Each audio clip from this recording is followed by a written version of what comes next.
la historia, con Javier García Isaac y Pedro Fernández Barbadillo.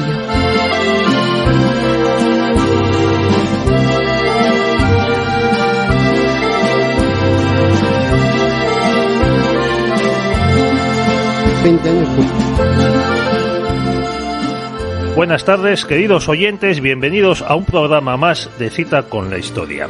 Les habla Pedro Fernández Barbadillo.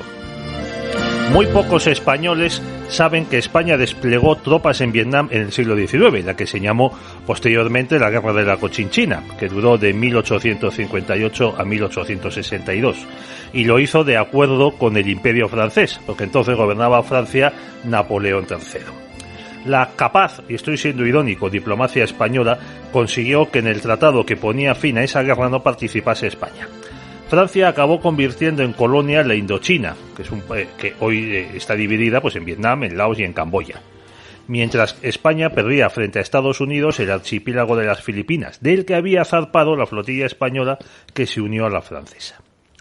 En los años 60 del siglo XX, en la guerra que enfrentó a Estados Unidos y Vietnam del Sur con Vietnam del Norte y por detrás la Unión Soviética, también hubo militares españoles, muchos menos y limitados a labores sanitarias, pero igualmente una expedición desconocida. Quizás se tratase de la única salida de militares españoles a zonas de guerra en territorio extranjero, excluidos por tanto IFNI y el Sáhara, porque eran territorios de soberanía española, entre la División Azul y la Primera Guerra contra Irak de 1990. Pues para hablar de esta curiosa expedición, como digo, muy poco conocida, tenemos a José Antonio Ruiz de la Hermosa. ¿Qué tal? ¿Cómo estás? Hola, Pedro. Pues bueno, aquí estamos. Un saludo para nuestros oyentes que creo que ya conocen mi voz un poquito. Pues sí, así es. Y vienes estupendamente pertrechado para hablarnos de esta peculiar expedición que dura unos 5 o 6 años. Sí, aproximadamente. Además, en una zona batida por fuego enemigo, en una zona peligrosa. Sí, la expedición española llegó en el año 66, justo 100 años después de que los que habían estado anteriormente estuviesen por allí. Y fue situada en el delta del Mekong, a 45 kilómetros del mar y a unos 60 kilómetros de la ciudad de Saigón. O sea, una zona de objetivo de los Charlies. Era una zona batida por los Charlies a diario. Uh-huh. De hecho, los españoles no tuvieron ninguna baja, pero no tuvieron ninguna baja porque es lo que yo siempre digo. Nosotros hacemos amigos hasta en el infierno. Lo malo es que también hacemos enemigos, o los enemigos se nos hacen, y esos nos las guardan durante mucho tiempo. Porque acabamos de celebrar la sociedad civil y esta emisora 450 años del aniversario de la batalla de Lepanto. Por supuesto, las autoridades españolas ni han chistado. Bueno, es que las autoridades españolas celebrarían esa batalla si la hubiesen ganado los otomanos. Ese es el problema. Sí, la Armada Española envió, me acuerdo, un buque al centenario de la batalla de Trafalgar. Cierto. O sea, vamos a ver. Y las rayas, la gente no sé si se ha dado cuenta, pero en los uniformes de la marinería española pues hay como unas rayas en esa especie de babero hacia atrás que tienen, y esas rayas conmemoran 3 batallas. Y las 3 batallas que conmemoran pues son 3 batallas navales que hemos perdido los españoles, nunca la que hemos ganado. Pero bueno, hemos ganado más batallas que otra cosa, porque, por ejemplo, la famosa expedición para tomar Inglaterra, que tan mal acabó mal, pero no tampoco tanto como se quiere contar.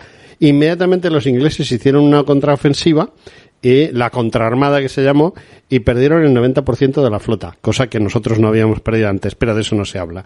Y respecto a esa batalla, la batalla de Lepanto hace 450 años, es una gran victoria española. Primero porque se les hundieron 12 galeras. Se tomaron 12 galeras a los otomanos y se les hundieron 200. Pero lo más importante de esa batalla, aparte de haber frenado a la armada otomana, para los siguientes 50 años, porque claro, 212 barcos no se construyen en un ratito, con lo cual hasta que la Armada otomana estuvo en disposición de volver a entrar en combate, pues habían pasado 50 años y había cambiado muchísimo la situación. Pero lo más importante fue que se rescataron 12.000 galeotes que iban en las naves turcas, que es más importante esos 12.000 galeotes que todos los barcos turcos que se fueron al fondo del mar Mediterráneo. El último programa que dedicamos en la serie a la batalla de Lepanto hablábamos precisamente de si se podía considerar una victoria sin alas, y nuestro invitado nos dijo que por supuesto que no, había algunos que pretendían que acabásemos en Jerusalén o en Constantinopla, cosa bastante difícil porque es que no había ni capacidad de hacerlo, y luego encima los venecianos pues desertaron, y en ese caso, pero lo que se consiguió es unas treguas secretas con los turcos, que ellos se comprometían a no seguir atacando el Mediterráneo occidental. O sea, lo único que quedó activo que sufrían los españoles y los italianos súbditos de la monarquía hispánica pues era la piratería. Que bueno, eso pues inevitable que fue. Por ejemplo, hubo piratas berberiscos que se hicieron con una isla en la entrada del puerto de Bristol, en Inglaterra, a principios del siglo XVII, cuando, según la leyenda, los ingleses ya sabían navegar y nos daban sopa con ondas. Bueno, pues montaron una isla tortuga en el canal de Bristol durante unos cuantos años y allí estuvieron hasta que se cansaron. Entonces el puerto de Bristol era muy importante porque servía de entrada y salida de mercancías de las Indias occidentales y orientales.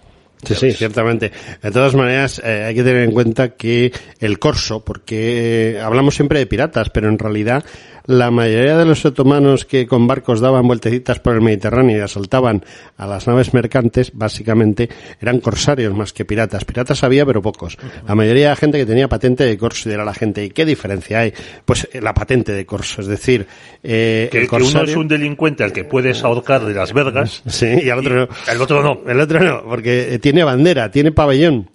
Tiene un pabellón, en este caso el otomano, y tiene una patente de corso, es decir, un papelito que dice que actúa como pirata, pero en nombre de un determinado rey, el sultán o quien fuera.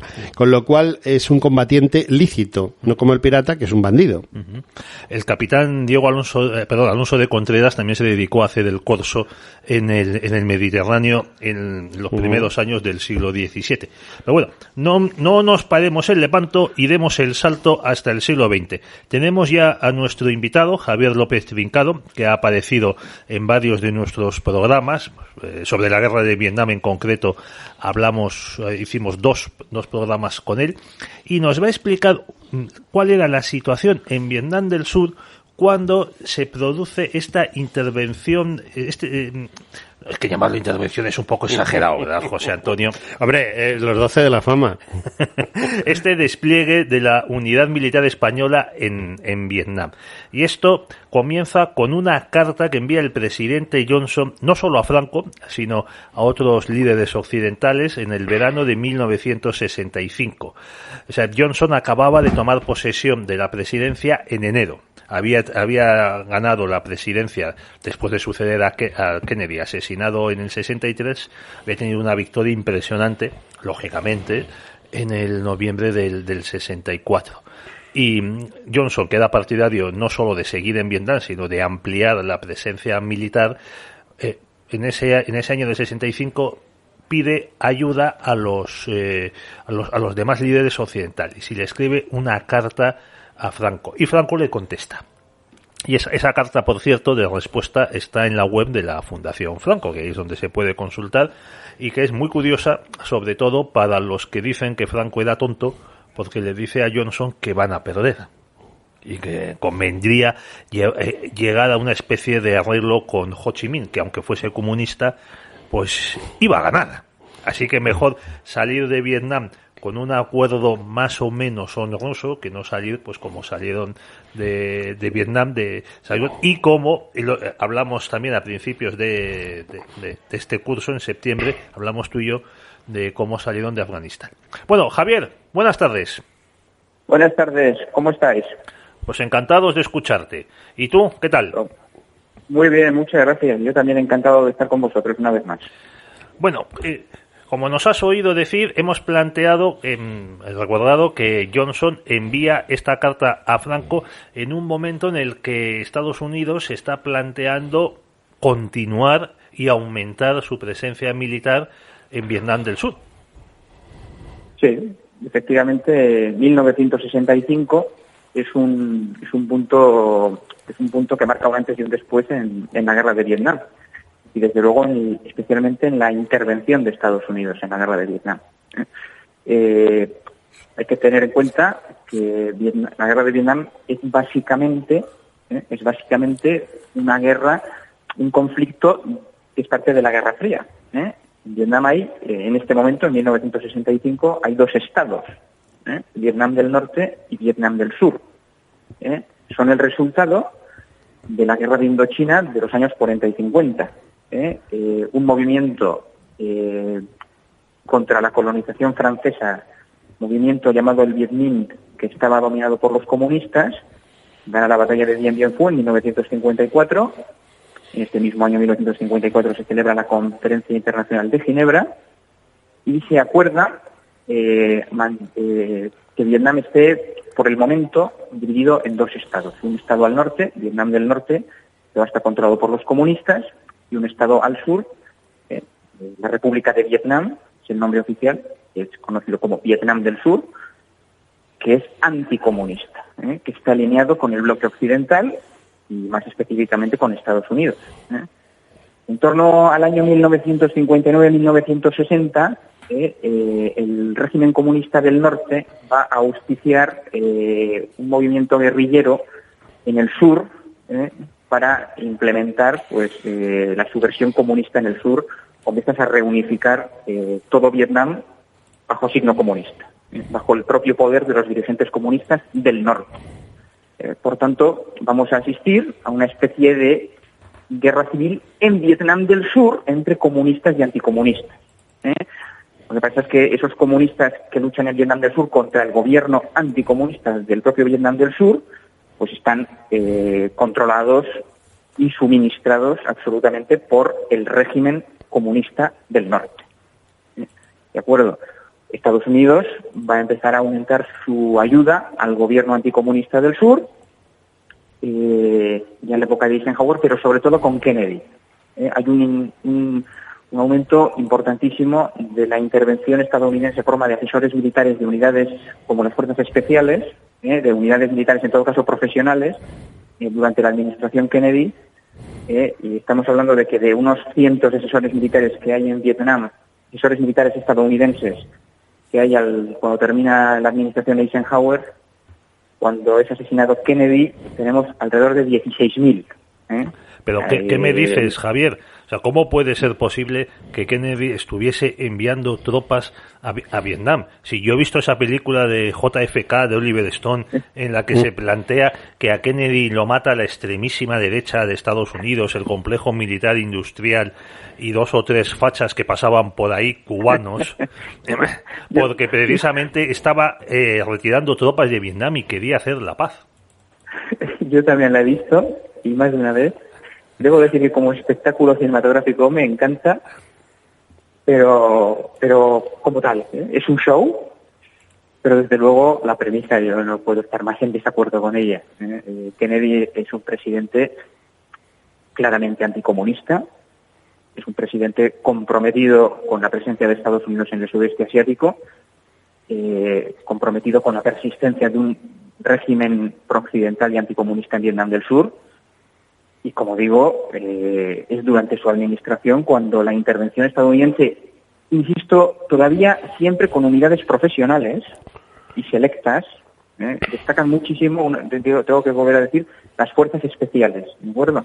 Estamos hablando de tropas todavía muy profesionales y que tienen una función, oficialmente no de combate, aunque sí que en algún momento entran en combate, pero oficialmente sobre todo de asesoramiento.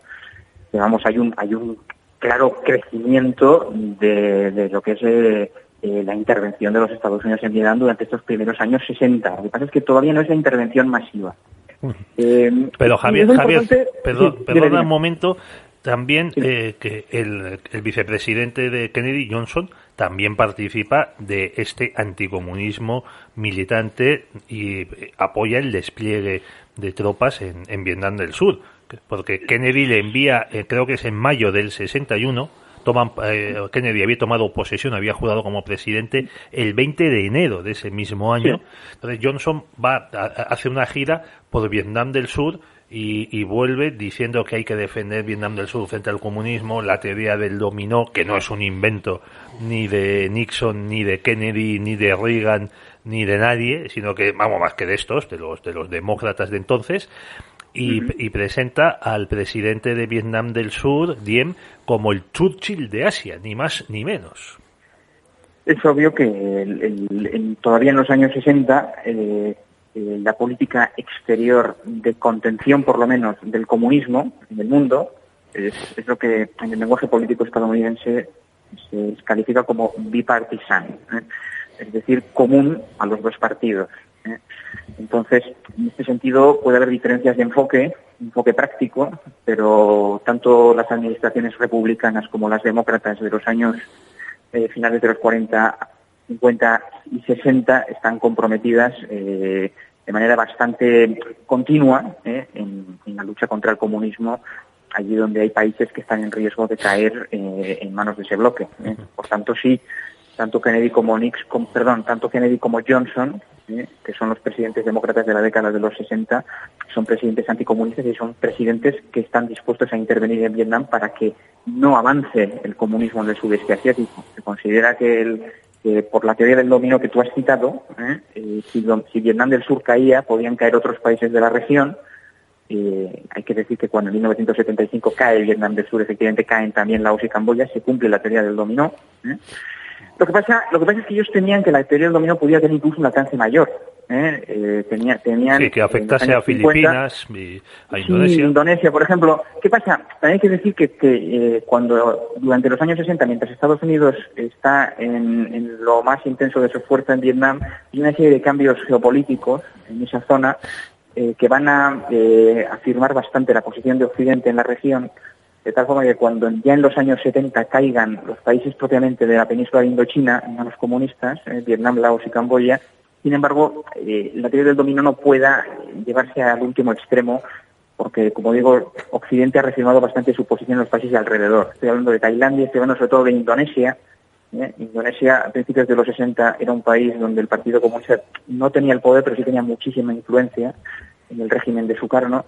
Y a mediados de los 60 hay un cambio, hay una especie de golpe de Estado por etapas, en el cual Indonesia quedaba totalmente alineada en el bloque occidental con Suharto, por ejemplo, ¿no?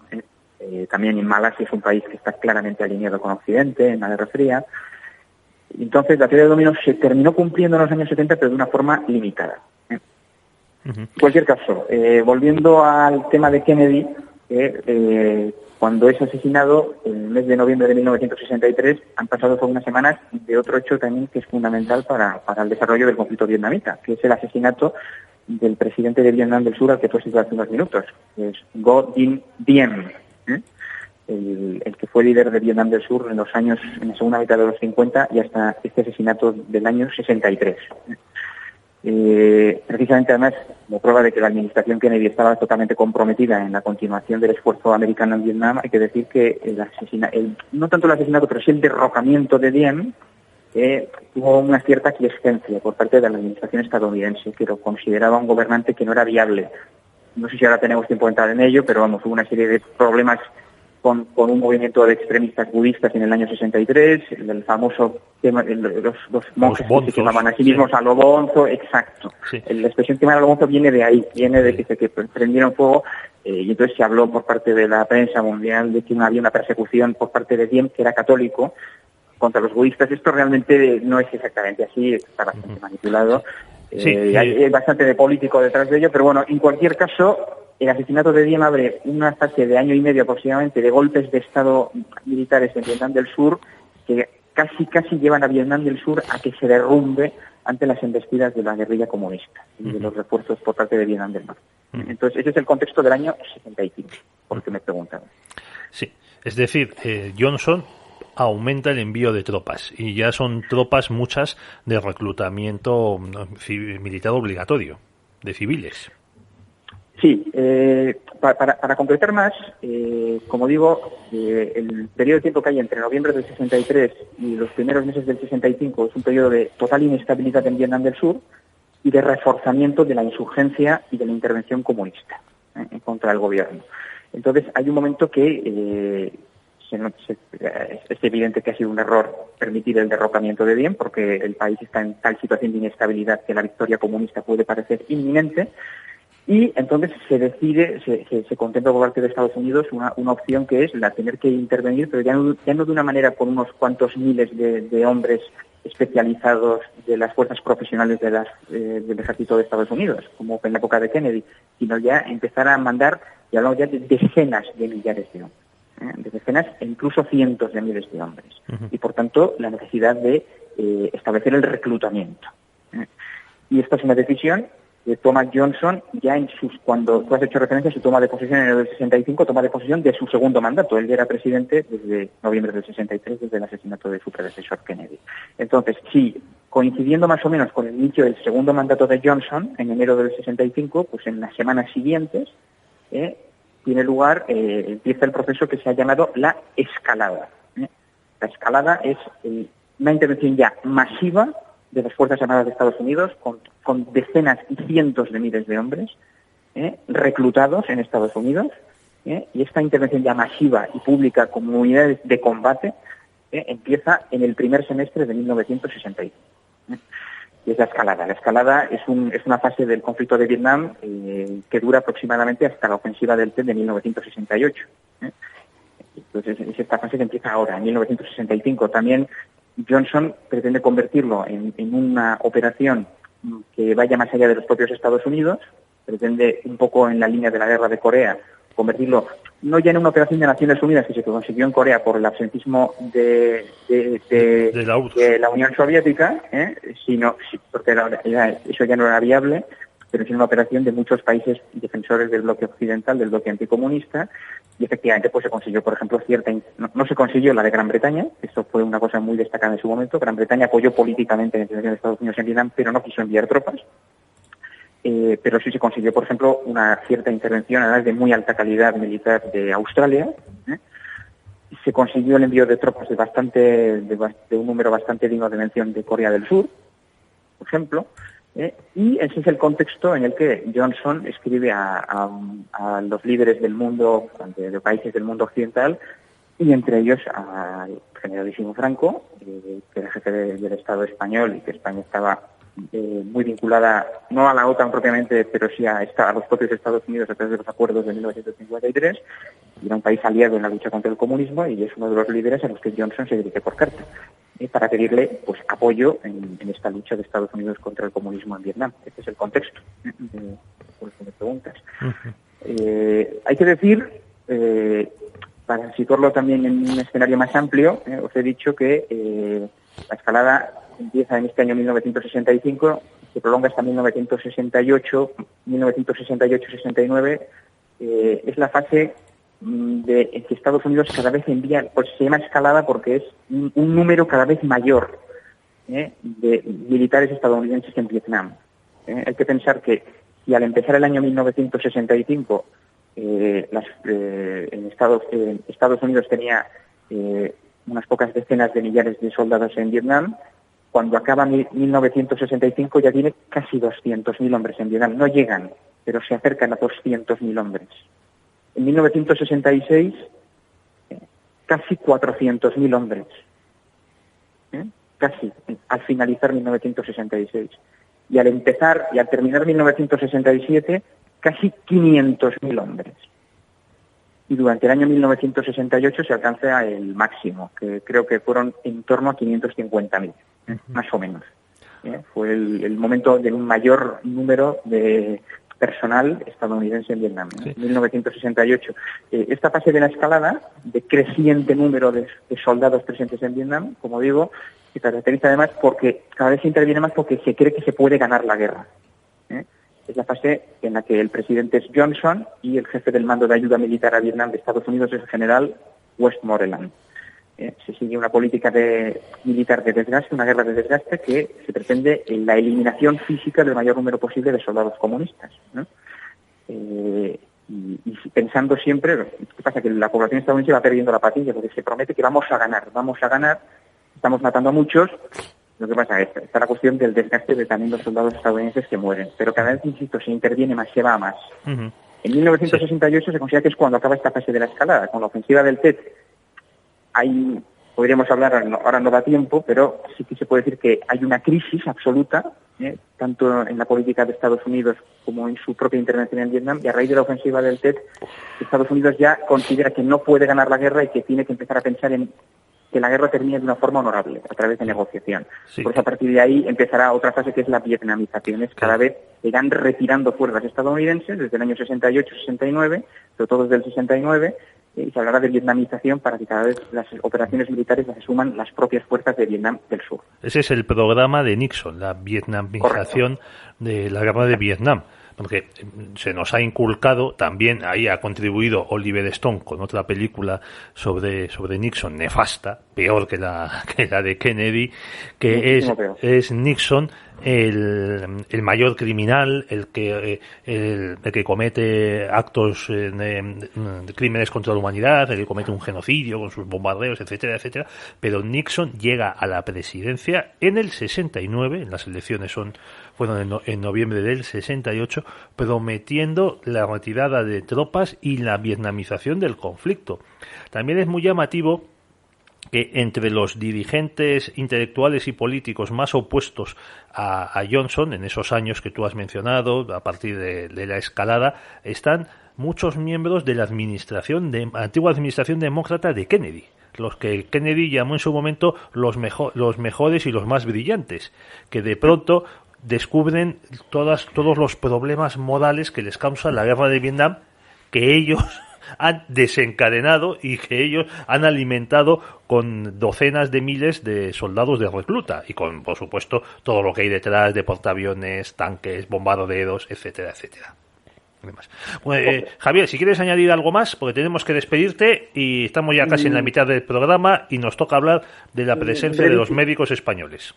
Nada, pues brevísimamente solamente quería añadir que estos años de la escalada, segunda mitad de los años 60, coinciden, y esto enlazando lo que acabas de decir de los intelectuales cercanos a la administración Kennedy. Empezando por Bobby Kennedy. Por ejemplo, ¿no? El propio juez fiscal general con su hermano, pues coinciden con el brutal cambio cultural de la sociedad estadounidense y del mundo occidental en general, un proceso que se retroalimenta con la propia oposición a la guerra de Vietnam. Y bueno, son unos años de un cambio enorme que todavía vivimos hoy, y bueno, pues se suben al carro de estas nuevas corrientes de antibelicismo, antimilitarismo, antipatriotismo, relativización del carácter maligno del comunismo, caracterización de Vietnam del Norte como un país que busca su liberación nacional, cosas así. Y bueno, ese es un contexto en el que se puede entender ese cambio de opinión al que tú acabas de aludir. Uh-huh.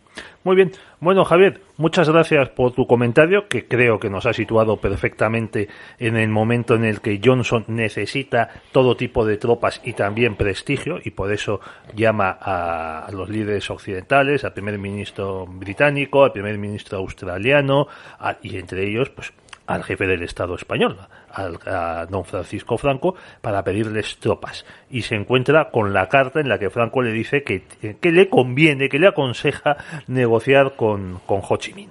De eso vamos a hablar ahora con José Antonio, y a ti, Javier, te despedimos hasta otro próximo programa. Gracias por atender nuestra llamada. Gracias. Buenas tardes. Bueno, José Antonio, ahí es donde nos situamos. Franco le da un magnífico consejo al presidente Johnson que éste no cumple. Sin embargo, sí se recluta una pequeña unidad médica. Sí, porque, bueno, realmente tampoco compromete a nada. Políticamente hablando, el enviar una unidad médica, pues no es muy conflictivo. Nadie le puede echar en cara. Te pueden echar en cara que mandes tanques, que mandes aviones, pero que mandes un hospital. En este caso ni siquiera un hospital, solo el personal para un hospital. Bueno, ni siquiera eso, o sea, vamos a ver. Entonces, ¿qué se mandó, José Antonio? Pues inicialmente a 11 médicos y enfermeros y un oficial de intendencia, y al final pues fueron 30 hombres que se relevaban a sí mismos. De ellos 24 eran profesionales de la sanidad y los otros eran pues desde el cura al intendente o el especialista en equipos médicos. Pero realmente, pues se escogió entre hombres que se encontraban básicamente en el Sáhara, es decir, se acudió a unidades del Sáhara y se acudió a unidades de la Brigada Paracaidista de la Legión, que digamos eran la gente más de élite, y bueno, todos jóvenes, con no muchos años de servicio y con esa edad todavía que les llevaba a vivir situaciones especiales, ¿no? Además, acostumbrados a estar fuera de España, Sí. fueran sin contacto familiar durante mucho tiempo. Bueno, yo concretamente he tenido amistad, bueno, es que fue mi jefe, yo hice la mili como soldado normal y corriente, mis 18 mesecitos, cuando todavía, o sea, yo entré en la mili cuando todavía vivía Don Francisco, y entonces, pues mi capitán había sido subteniente en Vietnam, y bueno, pues Rodríguez de Terán, pues es un hombre que estuvo 7 años sin venir a Madrid. Él tenía su familia en Madrid y estuvo 7 años, porque llevaba un año en el Sáhara. Cuando le ofrecieron el ir a Vietnam como voluntario, le dijeron, ¿quieres ir voluntario a Vietnam? El otro dijo, ¿y eso dónde está? Lo típico, ¿no? Y bueno, pues nada, se fue para Vietnam directamente desde el Sáhara, a través de varios enlaces aéreos, nunca pasando por España. Llegó en septiembre del 66 y siendo uno de los primeros fue uno de los últimos en volver, pero vamos, más o menos todos estuvieron ahí, es decir, fueron allí, estuvieron entre 4 y 5 años casi seguidos, y digo casi seguidos porque les daban de vez en cuando 1 o 2 meses de vacaciones que disfrutaban pues en Australia, en Indonesia, por ¿Japón? Bueno, hubo quien fue a Japón, sí. Pero vamos, no, básicamente Perdona, muchas tropas de Estados Unidos descansaban en Japón, Sí. donde también había bases militares. Efectivamente. Pero no, los españoles, por lo que sea, excepto, me parece que fueron 2 los que fueron a Japón, la mayoría pasaron sus vacaciones o bien pues en la zona de Malasia o en la zona de Australia, Nueva Zelanda. De hecho, es que, vamos a ver, los españoles estaban integrados dentro de las fuerzas internacionales que allí había. Había gente de la OTAN, como pueda ser Noruega, Dinamarca, etcétera, o sea, de Europa, y gente de la SEATO, que es la OTAN del Pacífico. Entonces había mucha gente, sobre todo de Australia, de Corea, había gente incluso de Japón y de Nueva Zelanda. Y los españoles, pues, sabemos hacer buenas amigas con todo el mundo. De hecho, yo tengo excelentes amigos noruegos y excelentes amigos norteamericanos también, porque el norteamericano de a pie, el norteamericano normal y corriente no tiene nada que ver en realidad con su país, o sea, es una persona normal. Y no, con esto no quiero decir nada de Estados Unidos. Pero se me ha comprendido, ¿no? Yo diría, para aclarar lo que tú acabas de decir, que el norteamericano corriente no tiene nada que ver con, vamos a decir, el Deep State. Efectivamente. Vamos a eso ser... es una cosa distinta. O sea, los que mandan son diferentes de aquellos a los que mandan. A los que mandan. Bueno, pero tú fíjate lo difícil que es, por ejemplo, para Rodríguez de Terán, un señor que es enfermero, bueno, ATS en ese momento. Este hombre estaba en una unidad paracaidista que estaba en el Sáhara. Le dicen, oye, ¿te quieres ir voluntario a Vietnam? Y bueno, sí, vamos a dar mucho tiempo. No, pues 6 meses. Y tardó 7 años en volver a Madrid a ver a su familia. Pero eso era porque se reenganchaba. O sea, la unidad estuvo desplegada hasta el año 71. Sí, estuvo de septiembre del 66 a septiembre del 71. Y lo de se reenganchaba... no sé si me explico bien, pero el ejército español nunca ha sido de lo de que tú eres voluntario hasta cierto punto. Hasta que el mando lo decida. Y hasta que el mando decida cuándo dejar de ser voluntario. Entonces, en el caso de ellos, no interesaba que se conociese precisamente en España. No sé por qué motivos, pero salvo raras excepciones por motivos familiares graves, nadie salió de Vietnam o de esas mini vacaciones en Australia, Nueva Zelanda, sureste asiático y demás, es decir, en aquella zona. Y aquellos que vinieron a España, primeramente se les dijo muy claramente que tenían que decir que estaban en el Sáhara. Pasó algo muy similar con los diplomáticos españoles que salvaron judíos jugándose la vida en la Segunda Guerra Mundial. por ejemplo, el diplomático Sanz Briz, que estuvo en Budapest, recibió orden del gobierno español de rechazar una condecoración israelí. Dice, tampoco se sabe muy bien el motivo. Se suele atribuir a que entonces uno de los soniquetes del franquismo era la tradicional amistad con los países árabes, y en ese sentido se entendía que un diplomático español que fuese condecorado por los israelíes, pues no era ya mostrarse predispuesto hacia el enemigo de la nación árabe, etcétera, etcétera. Es que siempre pensando en el que dirán. En el que dirán. Es que habría algún día tiraremos de esos todo ese confidencial. Yo he visto, hay cosas guardadas en España como materia confidencial hasta del siglo XIX. No tiene ningún sentido.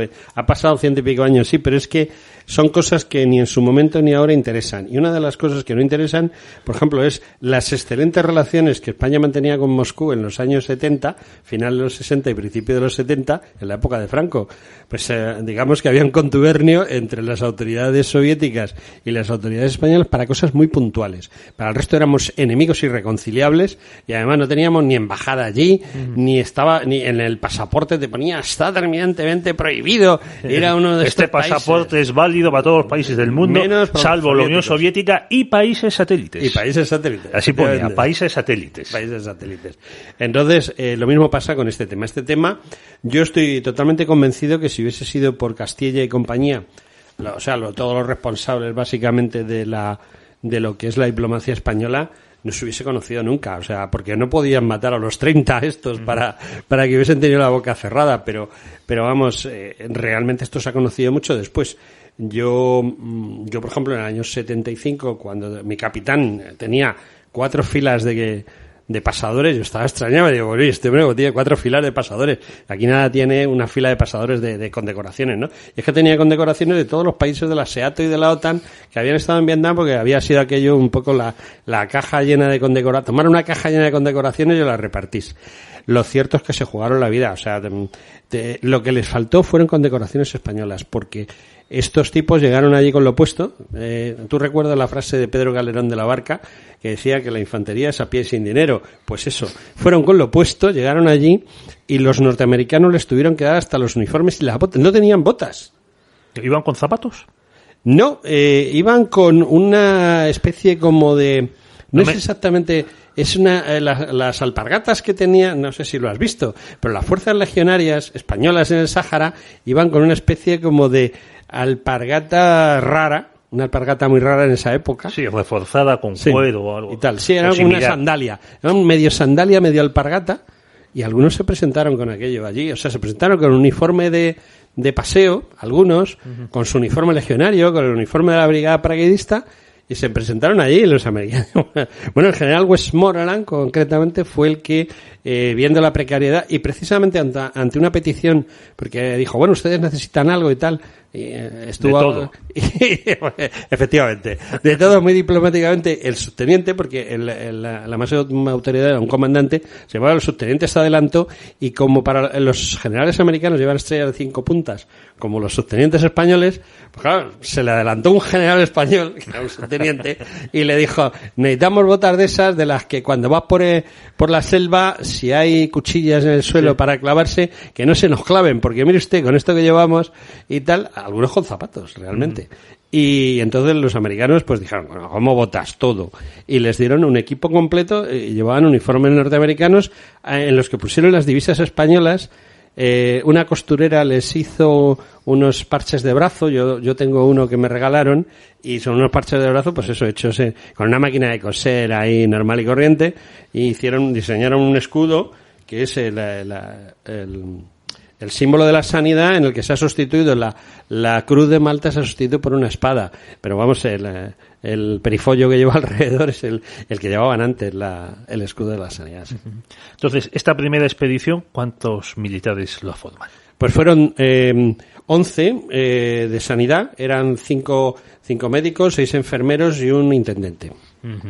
Y dices que los mandan al Mekong, a unos 40 y tantos kilómetros de la playa y a unos 60 de Saigón. Y también queda una zona peligrosa. Peligrosísima. Además, es donde nosotros ganamos la guerra de Conchinchina. Nos mandan a un sitio que la gente que no sabe lo llama Kogong, pero Teherán, que estuvo allí 5 años, dice que se llamaba Gokong. O sea que digo yo que Teherán sí, algo sabría.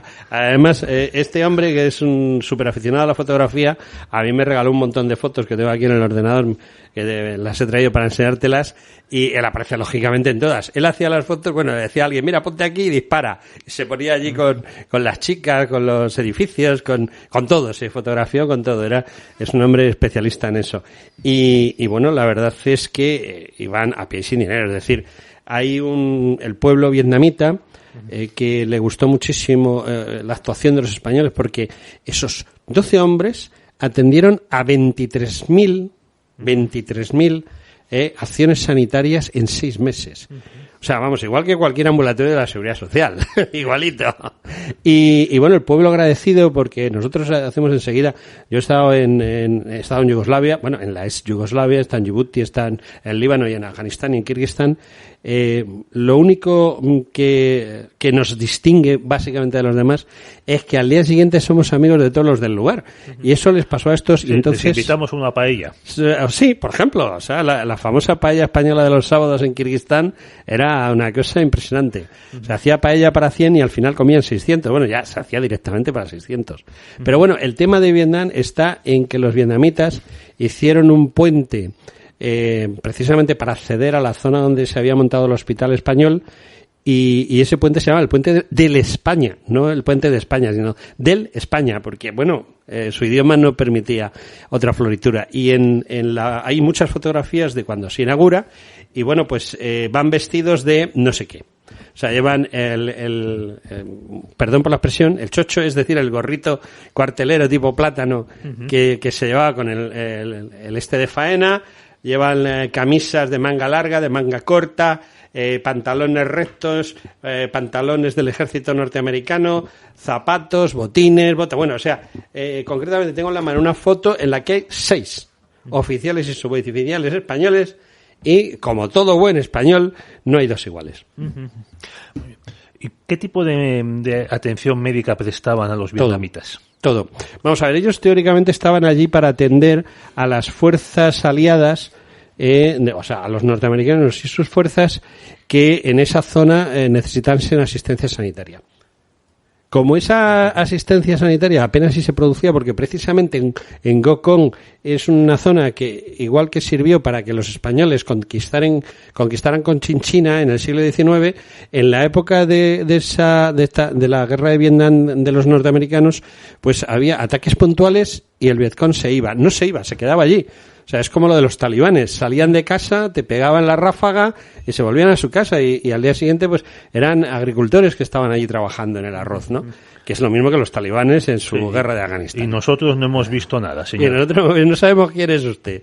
Y bueno, pues las bajas norteamericanas que atendieron se podían contar con los dedos de una mano, y las bajas vietnamitas mínimas. Total, que estaban cruzados de brazos. Entonces ellos mismos se ofrecieron al director del hospital civil de Gokong, y bueno, pues ya te digo, en los 6 primeros meses hay una estadística de más de 23.000 asistencias. Entonces hacían de todo. Básicamente, uno de los grandes problemas de esa zona era la ginecología. Entonces dio la casualidad que uno de los médicos era ginecólogo, otro era pediatra.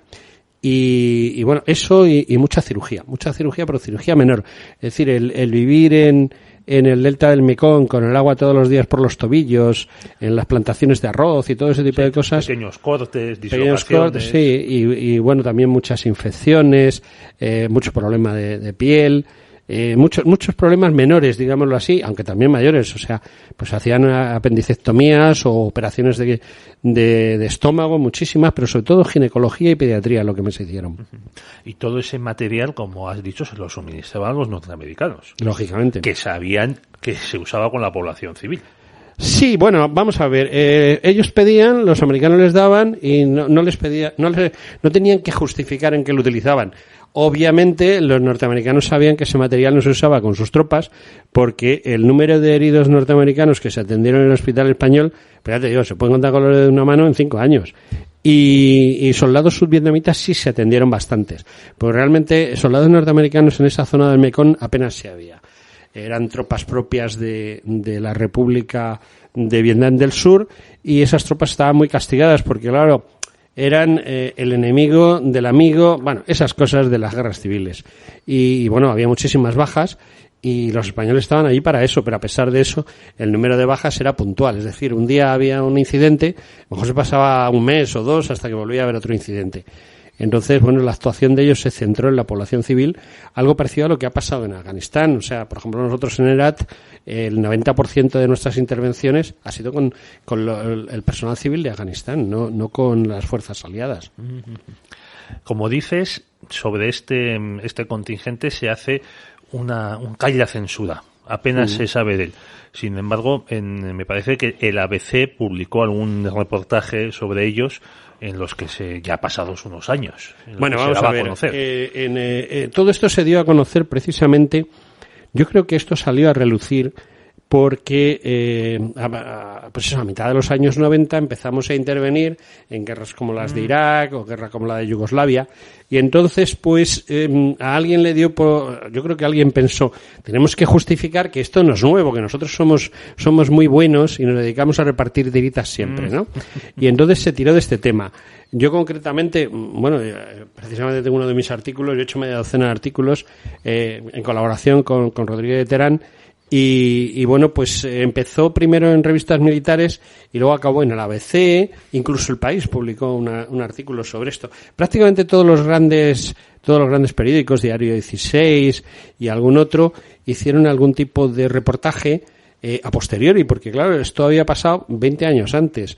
Y además tampoco los militares en esa época eran poco dados a contar lo que estaba sucediendo. Son ya los de mi generación los que tenemos la lengua más larga. Cuenta tu capitán, Rodríguez de Terán, que lo que a él le asombró de los médicos norteamericanos, del cuerpo sanitario del ejército norteamericano, que los oficiales y los suboficiales eran muy dados a confraternizar entre ellos, que sobre todo cuando estaban en faena, pues que los oficiales trataban a los suboficiales como iguales, y que eso contrastaba mucho con el ambiente dentro del ejército español. Bueno, el ejército español es un ejército que ha variado mucho con el paso de los años. O sea, situaciones como la División Azul, en que eran camaradas, vivían todos de la misma bota, se comían un bocadillo a medias, un soldado con un capitán, eso era la División Azul. Luego el ejército español empezó a volverse un ejército de cuartel, y los ejércitos de cuartel, que no van a la guerra nunca, acaban volviéndose muy clasistas. ¿Qué es lo que sucede?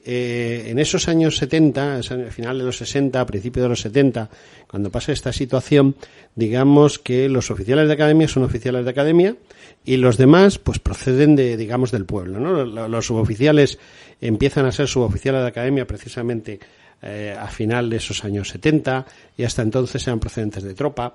Las posibilidades de que un soldado llegase a oficial era pues porque tenía una carrera, se presentaba a la Academia General y lo admitían y volvía a hacer la misma. Y volvía a empezar desde cero.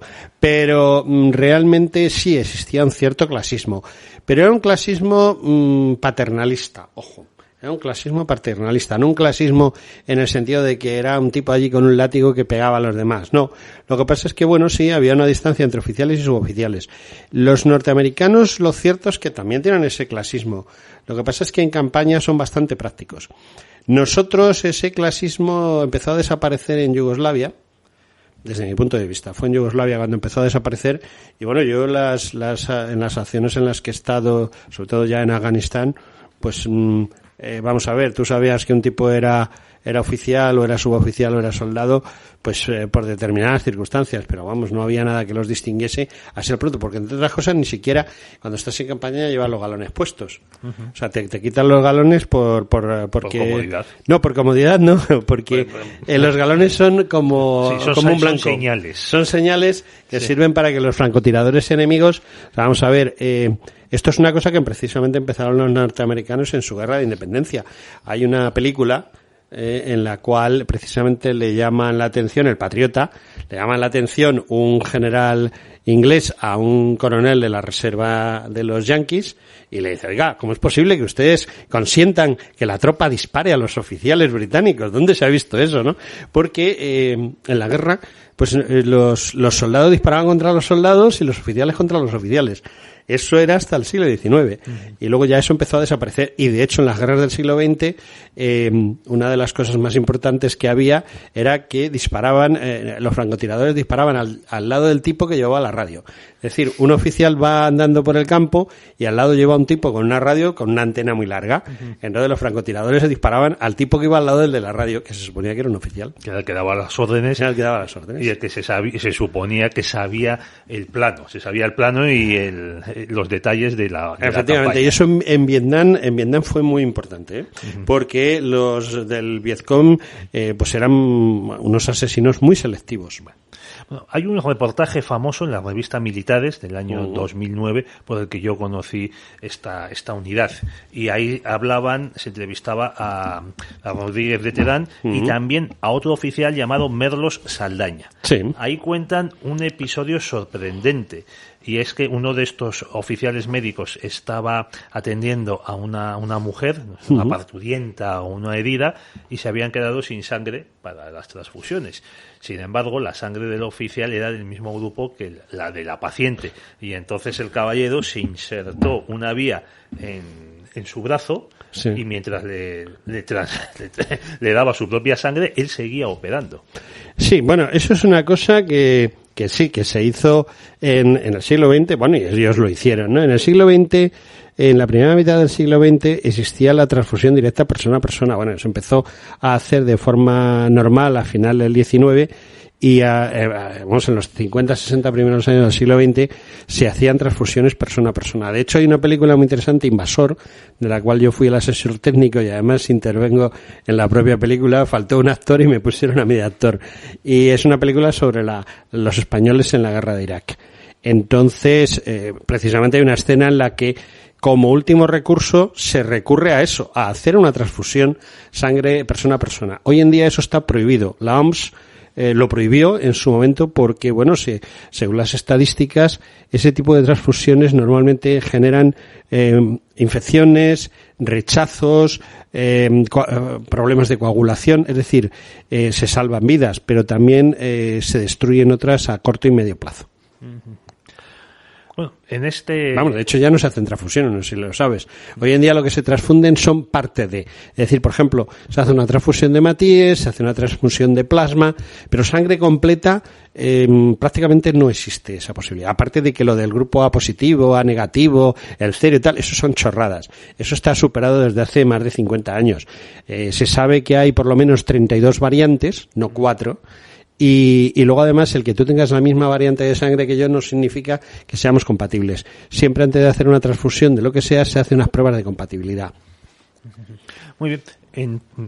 Es interesante. Nos quedan poco menos de 5 minutos y yo quería insistir en el asunto de que esta unidad no fue apenas recompensada. No le supuso, vamos, tú hablabas de los pasadores de medallas, pero tampoco le supuso ir a una zona de guerra, pues ascender más deprisa o tener más dinero. Incluso problemas. O sea, eso sí, no te daba méritos ni premios, te daba problemas. Sí, te daba problemas. De hecho, vamos a ver, las 4 tiras de pasadores, pues vamos a ver, Rodríguez de Terán yo creo que tenía 20 y tantas medallas, o sea, 5 tiras de pasadores.